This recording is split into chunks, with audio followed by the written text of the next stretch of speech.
Hello, beautiful hustlers. This side Shalu Singh Rajput, a 27-year-old girl living her life in Delhi on her own terms and condition. So ये है मेरी weekend life after doing a 9.5 hour shift. और इस productive weekend में मैं आपको fashion industry का मेरा सबसे फेवरेट काम में से एक दिखाने वाली, जो कि है फैशन शो।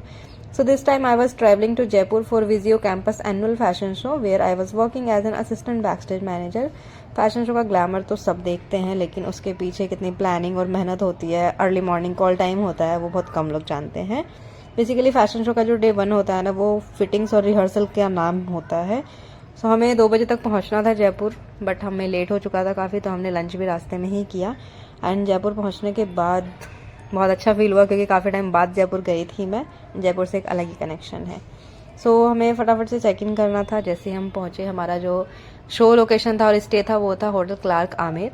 हम लोग होटल पहुंचे एंड होटल पहुंचने के बाद हमारी वेलकमिंग हुई। वेलकमिंग करने के बाद हमने फटाफट से चेक इन किया एंड चेक इन करते ही हमारे पास मैसेज आ चुका था कि शो लोकेशन पे पहुंचना है फटाफट। सो हमने फिट चेक लिया अपना, कि फिट चेक तो ज़रूरी ही होता है, इसके बाद टाइम नहीं मिलता है रिकॉर्ड करने का खुद को।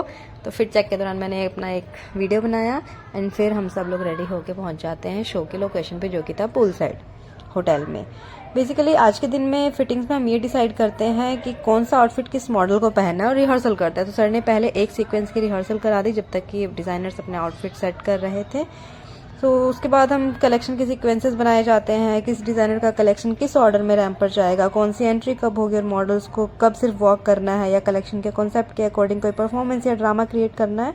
Because every collection has a story and every designer wants that story to be visible on the ramp. So day 1 पर बेसिकली शो की पूरी फाउंडेशन रेडी होती है। So me and Asavari was planning. ये जो व्हाइट शीट है ना guys, ये व्हाइट शीट बहुत इंपॉर्टेंट होती है, इसी से पूरा शो चलता है बैक स्टेज मैनेजर्स के लिए। सो हमारी फिटिंग्स हुई, प्रैक्टिसेस हुई, हमने अपनी पूरी प्लानिंग कर ली, मैंने एंड असावरी ने, जो कि as a backstage manager वहाँ पे थी मेरे साथ।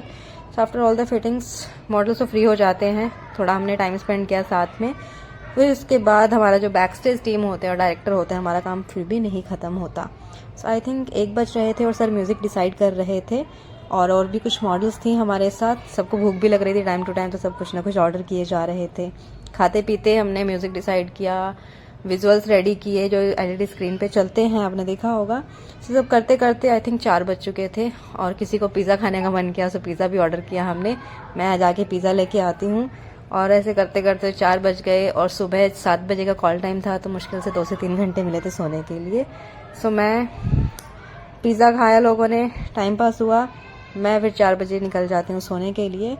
सो ये था डे 1 हमारा। डे 2 का व्लॉग मैं जल्दी डालने वाली हूँ, must follow. See you in the next vlog. Bye bye.